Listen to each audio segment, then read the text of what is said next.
Ipagpapatuloy ng Asia's romantic balladeer na si Christian Bautista ang kanyang pangako na sa mga manonood sa kanyang musika as he renew his partnership with GMA Network.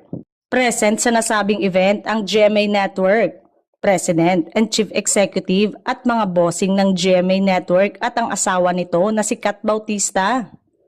Ipinahayag ni Christian ang kanyang pasasalamat sa network na naging tahanan na niya kung ilang taon. Maraming salamat sa pagtitiwala. It's really overwhelming to be standing here today. I've been part of GMA for over a decade, almost half of an entire career. But it never gets old and it never gets less meaningful.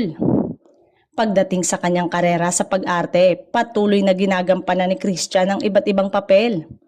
Patuloy din siyang resident judge ng Clash na ilulunsad sa GMA ngayong Hunyo.